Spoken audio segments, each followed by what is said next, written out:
Shalom.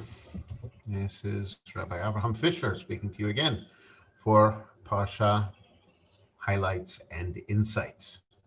This week we're going to be talking about Parashat Vayishlach. So let's take a look at an outline of Parashat Vayishlach.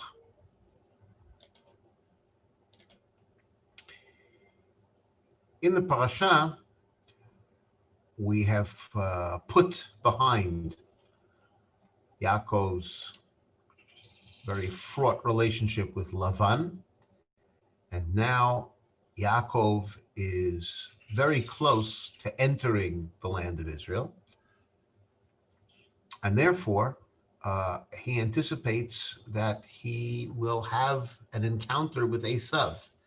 It's basically unavoidable, and so Yaakov takes the initiative by sending a message to Esav in advance of their meeting. And we're going to look at the content of that message a little bit later on. But essentially, he tells him, I've been living with Lavan all of this time, and now I come back. I have made a living for myself. He speaks very modestly, but I have sent this message in order to reach out to you to find favor in your eyes, because Yaakov wants to be as sure as he can possibly be that Esav no longer wishes to kill him, although he can't be sure of that. And that's why Yaakov has to prepare for this encounter with Esav in a variety of ways. Chazal tell us that Yaakov prepares for this meeting in three different ways. One way is that he prepares for the possibility of conflict with Esav. He splits up his camp into two. If one of the camps is attacked, then the other one will be able to run away while he will be able to defend it and counterattack with Esav. So that's one way that he prepares. Second way that he prepares is prayer. And we hear the very impassioned prayer that Yaakov says before Hashem, admitting that he is afraid of Esav. He's afraid of what Esav might do to him, and he asks God to protect him. After all, God has promised that he will take care of Yaakov, and so he asks Hashem to fulfill this promise. So he prays for help. And the third way in which Yaakov prepares for this encounter with Esav is by sending Esav a very large gift. And there's a detailed description of all of the animals that Yaakov sends ahead, males and females, which means that they will multiply, the gift will continue to grow. And he also gives instructions to the servants that bring these animals that they are to space themselves out in such a way that Esav will receive one group of animals and then see coming off in the distance another group, which is also for him. And this is to happen several times. And in this way, to impress Esav with the gift, so that this will soften Esav's opinion towards Yaakov. Yaakov wants his family to be safe,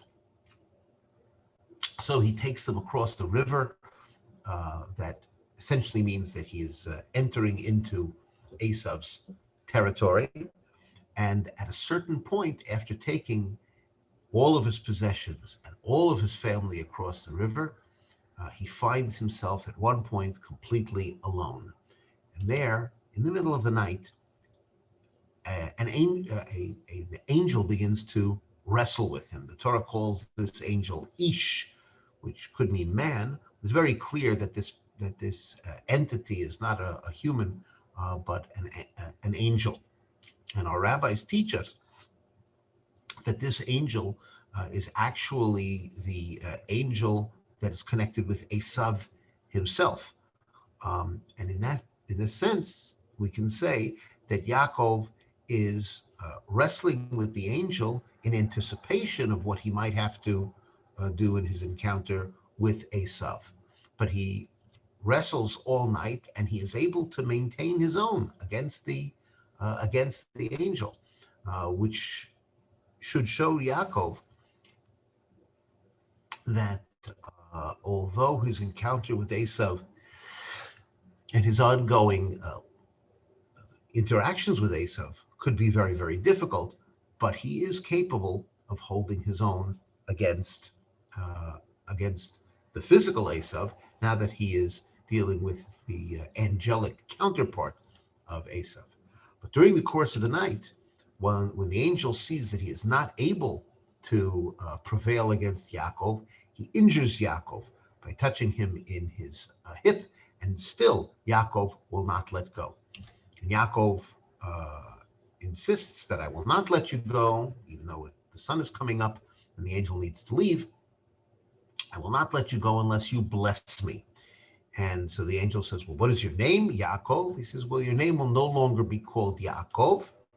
Your name will be called Yisrael, the one who struggles with God, or struggles with divine beings, because you, Yaakov, have wrestled with both humans and divine beings, and you have prevailed. We find out that Israel is going to be a second name of Yaakov, not taking the place of Yaakov. He's called both Yaakov and Israel at different times. And when Yaakov awakes in the morning, discovers that he is limping because of the injury that he sustained. He names the place Peniel, which is the face of God. He has had as close as possible to a face-to-face encounter with something divine. The Torah adds at this point that based on this event in which Yaakov was injured, we have a mitzvah, which is called the mitzvah of Gid Hanasheh, the sinew, which is a nerve that has retracted. It refers to the nerve that goes down the hind leg, and if someone eats a kosher animal, that sinew, that gid, has to be removed, and the connection to that mitzvah is this incident. And so Yaakov prepares for the actual encounter with Esav. In preparation, as Esav is advancing towards him with 300 men, Yaakov divides up his family once again in order to try to save them, keeping them separate from each other. And then, at the fateful moment, Esav runs towards Yaakov and embraces him, and hugs him, and kisses him, and cries. And it seems, at least for the time being, that there is going to be peace between Yaakov and Esav. Yaakov presents his family, and all of the members of his family bow before Esav. And when Esav asks who they are, he says, "This is my family." And when Esav says, "What are all those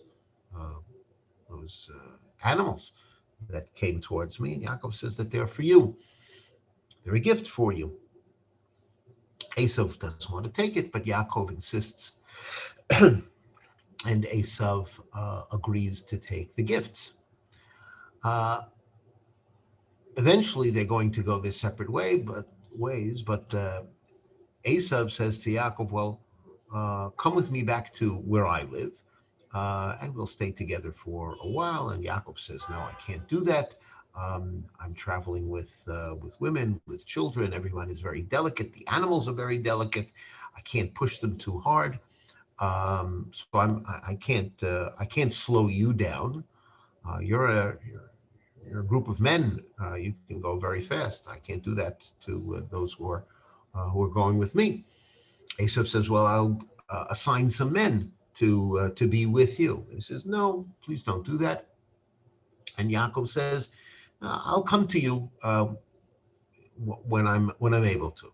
And when Esav goes his separate way uh, to the place where he lives, which is Seir, Yaakov turns and goes in the direction towards the land of Canaan. They separate, and they're not going to meet again for a while. Yaakov comes to a certain place, stays there for time, and in order to provide protection for his animals, he builds sukkot, which provides shade and the like, although it's very, very airy. And that's why he calls that place Sukkot, which is still on the eastern side of the Jordan. But eventually, this next section, after the encounter between Yaakov and Esav, Yaakov crosses over into the land of Israel, and the first place he goes is Shechem. It's interesting because Shechem was also the first place where Abraham uh, settled, or at least encamped temporarily. So that's where Yaakov is as well. It's north of Jerusalem, far north of Jerusalem. It says that he purchases a piece of land, the land where his tent was.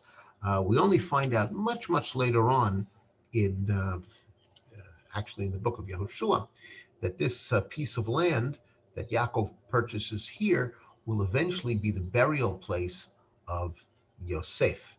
So it's another important purchase in the land of Canaan, just like the cave of Machpelah. Yaakov also builds an altar, a mizbeach, and uses this as a focal point to call upon Hashem to announce to others about his important connection to Hashem. And for the time being, Yaakov is living in Shechem. He has not yet gone back to his father, which is a bit of a problem because he really should have gone pretty directly to Hebron, but he stays in Shechem.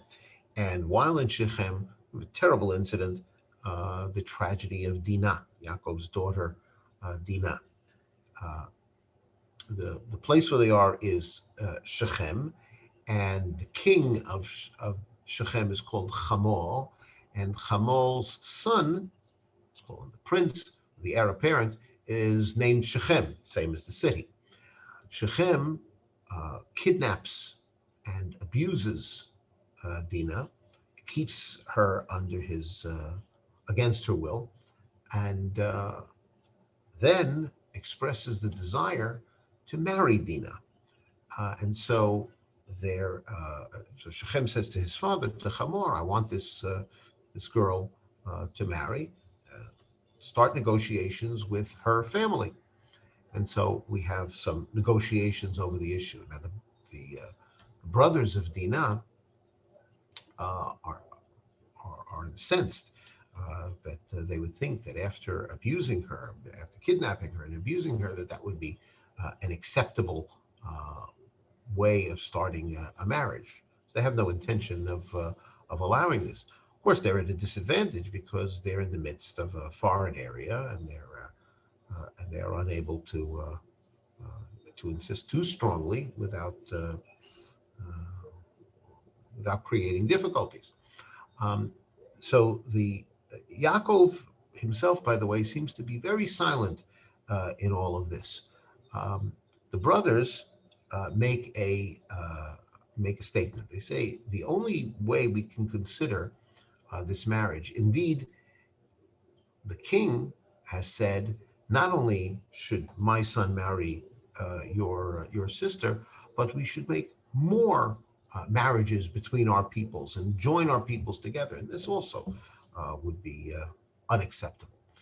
In any event, the brothers said the only way we can consider this is if you're circumcised, because uncircumcised men are an affront to us. We don't allow that. The Torah says that they spoke with a certain amount of deceit or with cleverness by proposing this. One way of reading this, of course, is that their plan is to to wipe out the people of Shechem, although not all of the brothers are involved in that massacre. Another way of reading it, um, which I think makes considerably more sense, is that the basic plan of the brothers was to make an offer to the people of the city that might be very difficult for them to accept. They would want to be circumcised. So if you won't be circumcised, well, we'll have to have our sister back, and that is one way the story could end.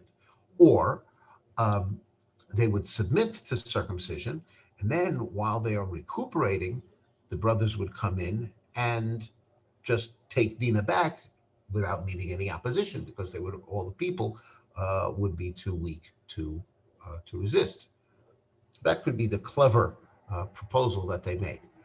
Um, Shechem, the son of the king, is very enthusiastic about this. He has himself circumcised immediately and tells his father, and the father says that everybody has to be circumcised because then we will be able to merge with this very successful family. And so they are circumcised. On the third day, which is the most difficult day of recuperation, uh, Shimon and Levi take the initiative first, before all of the other brothers. They enter the city with their sword and they kill all of the men and rescue Dinah. The other brothers loot the city. They are they are demonstrating that they are in control, and they would not possibly allow their sister to be treated this way.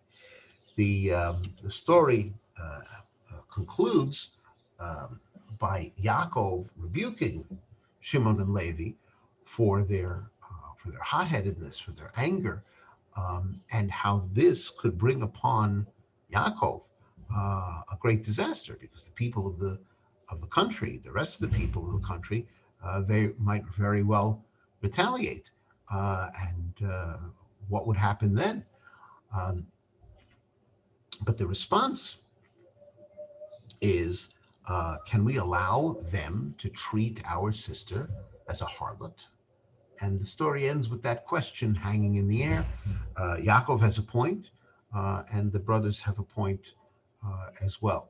But the anger of Shimon and Levi is something that has to be contended with. And it is dealt with by Yaakov much later on in the end of the book of Bereshit. After this very painful event, Hashem commands Yaakov that he must fulfill his oath. He had made an oath to go to Bethel and to make it to dedicate it into as a place of worship to Hashem. And so Yaakov must do this. It's really overdue for Yaakov to do this. So Yaakov speaks to all the people in his encampment, not only in his family but the servants and so on, that they must remove all idols.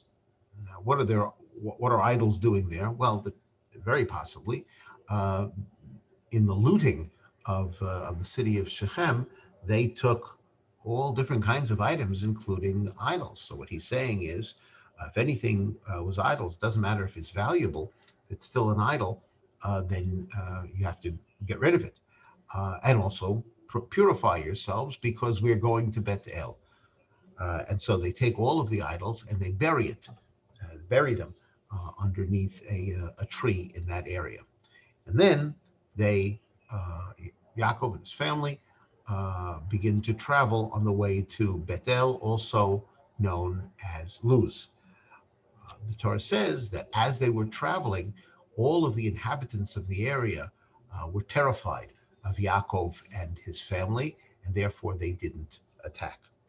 On the way, we are told of the death and burial of Devorah, the nurse of Rivka. Remember, when Rivka married Yitzchak, Rivka was very, very young, and her nurse was sent with her, who became a kind of a surrogate mother to her. And it's at this point we are told that Devorah dies and is buried underneath a tree. And Chazal say that this is um, a parenthetical way of telling us that Rivka has also died in the intervening time. Died very sadly because she never saw Yaakov again after Yaakov left to live with Lavan. When Yaakov arrives in Bethel, Hashem blesses him, and Hashem confirms this name that has been given to Yaakov, this additional name, the name of Yisrael. And God, in his blessing, promises Yaakov that he will give this land both to you and to your descendants. And after which, Yaakov erects a pillar, another pillar in Bethel, another focal point for the worship of Hashem. After Bethel, Yaakov should continue on his way, going towards his his home, where his father lives, Hebron. So he continues to travel. A number of things happen on the way. On the way, Rachel goes into childbirth, and she has a great deal of difficulty with this childbirth. And before she dies, she's able to name the child. She's told that it's a son, and she calls him Ben Oni, the son of my pain, the son of my affliction. And and Yaakov renames the child, calling him Binyamin, the son of the son of the right hand, which is strength. Rashi also says that Binyamin also means son of the south. The explanation for that is when the Torah thinks in terms of directions, the focal point of the directions is east, the rising sun. And if you're facing east, then to your right hand is south. Now, all of the other children were born when Yaakov was living with Lavan, which is basically north. It's north and east, but Binyamin is the one and only child who was born after Yaakov had returned to Israel, which is in the south. So Binyamin is the son of the south. Rachel dies, and because they are in transit, they can't take her body any further, and so she is buried along the road of Ephrata, Beit Lechem, and Yaakov erects a pillar as a marker over the burial place of his beloved wife Rachel. Afterwards, Yaakov travels further, and along the way, we have an incident involving Ruvain, Yaakov's oldest, and Bilhah, who had been the maidservant of Rachel, but who, after marrying Yaakov, bore Yaakov two children as well. There are two ways of reading it. Literally, it says that Ruvain cohabited with Bilhah. The rabbis say that that's not exactly what happened. What really happened was that Ruvain was upset that after the death of his mother, Leah, that uh, Yaakov moved his main place to sleep into the tent of Bilhah, because Rachel was no longer alive. So Bilhah was the closest to being to Rachel, because she was her maidservant. And Reuven was upset about this and moved Yaakov's bed, and this was regarded as an affront to Yaakov, tantamount to violating the marriage. Nevertheless, because despite this, and despite the fact that as a result of this, Reuven is no longer treated as the firstborn, find that out in the book Divrei Hayamim. Nevertheless, the Torah attests to the fact that Yaakov has 12 sons, including Reuven. Reuven is not completely removed from the family, and the Torah lists the 12 sons of Yaakov, including Binyamin, the one who was just born. We then find out about the last days of Yitzchak, the last years of Yitzchak. Uh, Finally, Yaakov returns to his father Yitzchak in Hebron, and the Torah tells us that that Yitzchak lives to the age of 180, and when he dies, he is buried by both sons, Esav and Yaakov, presumably in the cave of Machpelah. That's certainly the tradition as to where he is buried. And the, the story of Yitzchak ends here. Although the truth is that what happens later on in the Torah technically and actually overlaps with the last years of the life of Yitzchak. The Torah doesn't want to talk about Yitzchak then, rather finish up the discussion about the life of Yitzchak. The very last section of the parasha also wants to tell us a few details about Esav. Uh, it doesn't tell us how old Esav is when he dies, not here anyway.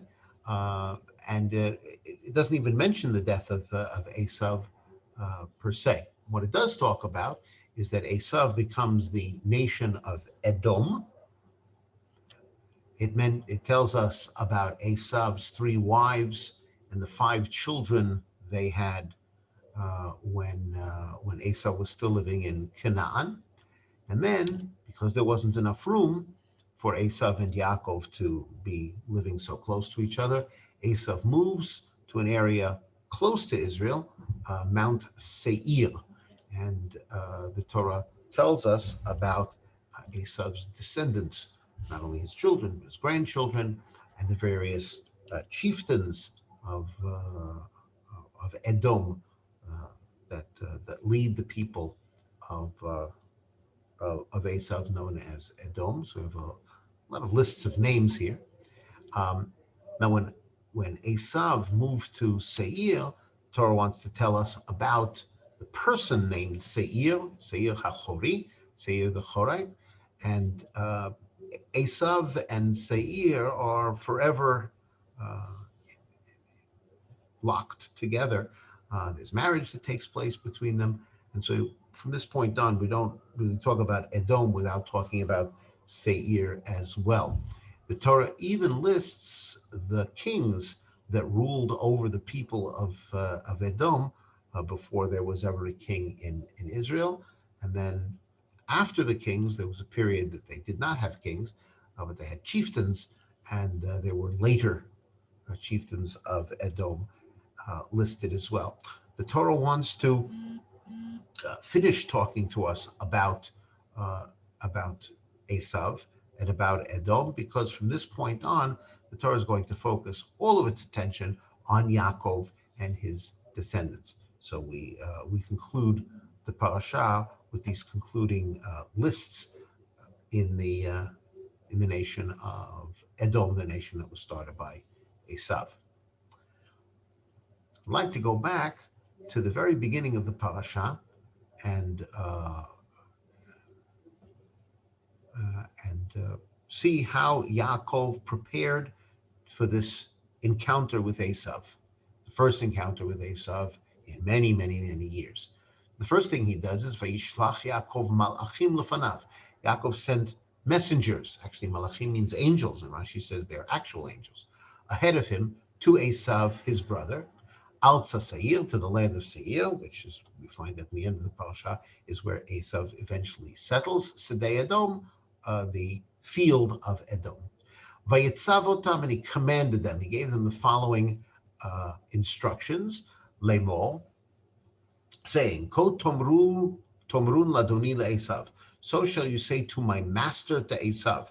One of the things that we see here in all of Yaakov's communications with Esav is he is very, very subservient to Esav. He keeps calling him master. I am your servant. Ko amar avdecha Yaakov. Thus says your servant Yaakov.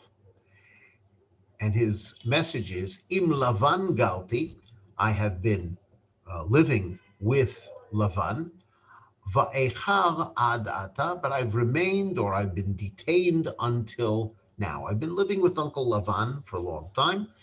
and I've stayed there for a very long time, maybe much longer than I originally intended, but such is the way it is. That's where I've been. Vayhi lisho v'chamor tzo v'eved v'shivcha. And I've acquired, and it translates it as cattle, donkeys, sheep, male and female slaves. But if you look at the Hebrew, it's very humble. Uh, he says shol, which literally means an ox. Of course, the word shol, or the singular of an animal, can be used to refer to the group, but he speaks of it in very humble terms: a donkey, an ox, a donkey, flock, a servant, a maid servant. He's not flaunting any of his accomplishments. And I have sent, meaning I've sent this message to tell my my Lord, my Master, in order to find favor in your eyes. The message or the report that Yaakov gets after this, which is distressing, is that Esav is advancing towards him. No words of response, but just that he's coming forward, and that he has many men with him. And Yaakov takes action in the three-pronged effort that I told you about, which is he prepares for conflict if necessary, he prays, and then he sends a very, very large gift. I want us to look a little bit at Rashi on this very famous expression, Im Lavan Galti. I have been living with Lavan. Galti means I have been living temporarily. That's this word in English, sojourned. I only intended to stay there temporarily. What Rashi points out about this, a few things. First of all, Lo na'aseti sar v'chashuv elager. I've never become a prince or a person of importance. I've always been a stranger. Therefore, you can see, Eincha kedai lisno oti al birkat avicha sheberechani hevei gevi le'achecha. So there's no need, it's not worth your while to hate me because of the blessings that Father blessed me when he said that I was going to be a lord, a master over my brothers. Shaharei lo nitkaima bi. It hasn't been fulfilled in me. It hasn't happened. Maybe it'll happen in the future. Maybe it'll happen in a later generation, but it hasn't happened. And therefore, as evidenced by the fact that I have been a stranger, not an important person, someone always in transit. So that part of the message is saying, I have not seen the results of the blessing, and therefore, any hatred that you have because of the blessing really is not worth your while dealing with. It's a very self-effacing way of expressing himself. Then Rashi gives another explanation, which is davar acher, another explanation. Garti b'gematria taryag. The word garti, I have lived, has the numerical value of taryag 613. All of the letters of the Hebrew alphabet have a numerical value. And the truth is, Gauti is the same letters as Taryag. Tav, well, let's look at it from Gauti. Gimel is 3, Reish is 200, Tav is 400, and Yud is 10. That together is 613, and that's an important number because that's the number of the mitzvot in the Torah. So when he says with Lavan Gauti, with Lavan there has been 613, Kilomar, that is to say, Im Lavan Gauti, I've lived with Lavan, V'taryag mitzvot shamalti. I have kept the 613 mitzvot, Velo lamadti mima'asav hara'im, and I have not learned from his wicked ways.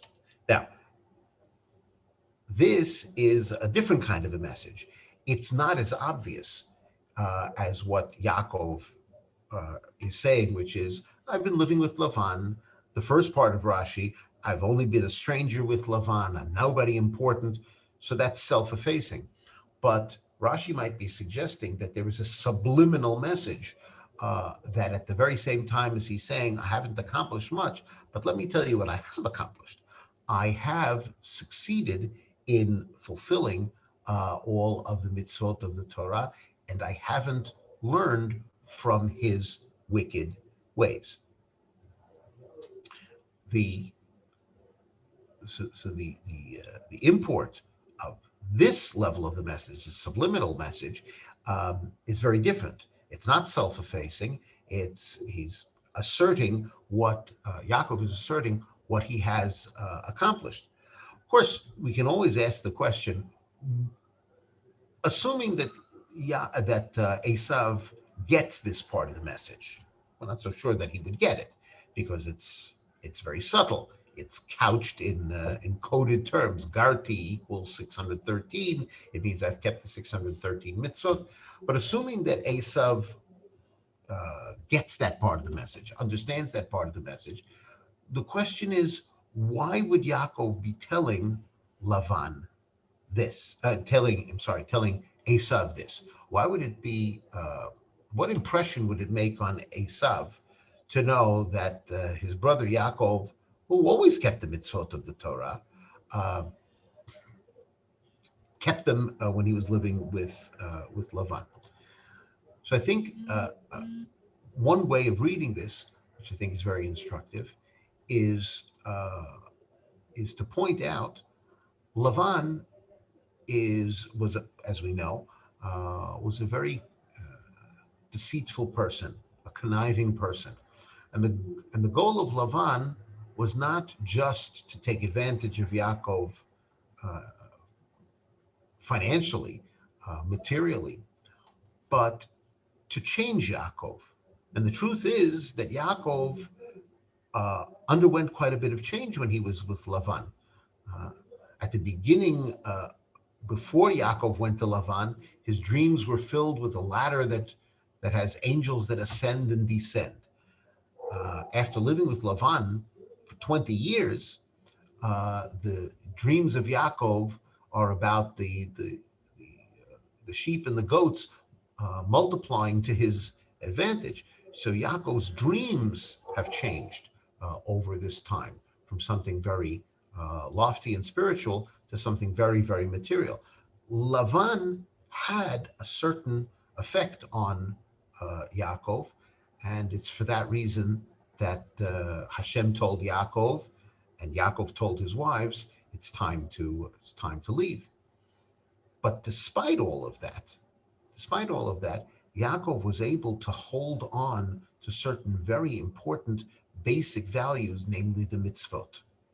Yaakov says that despite everything, despite living with Lavan, I was still able to keep the mitzvot, and I didn't learn from his evil ways. And the real subliminal message, I think, is Yaakov is telling his brother is, if you're going to have an encounter with me, and if you are set on changing me in some way, the way Lavan tried to change me, just realize that I'm not the same Yaakov that I was many years ago when we separated. I am now strong-willed enough to live with a Lavan for 20 years and not learn from all of his evil ways.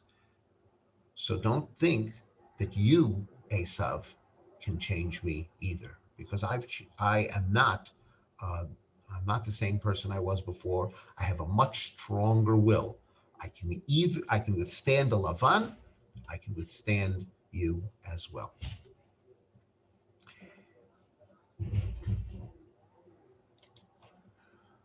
Well, this brings us to the end of our discussion of Parashat Vayishlach. Look forward to speaking to you again next week. I thank you for joining me. This is Rabbi Abraham Fisher with Parasha highlights and insights saying Shalom.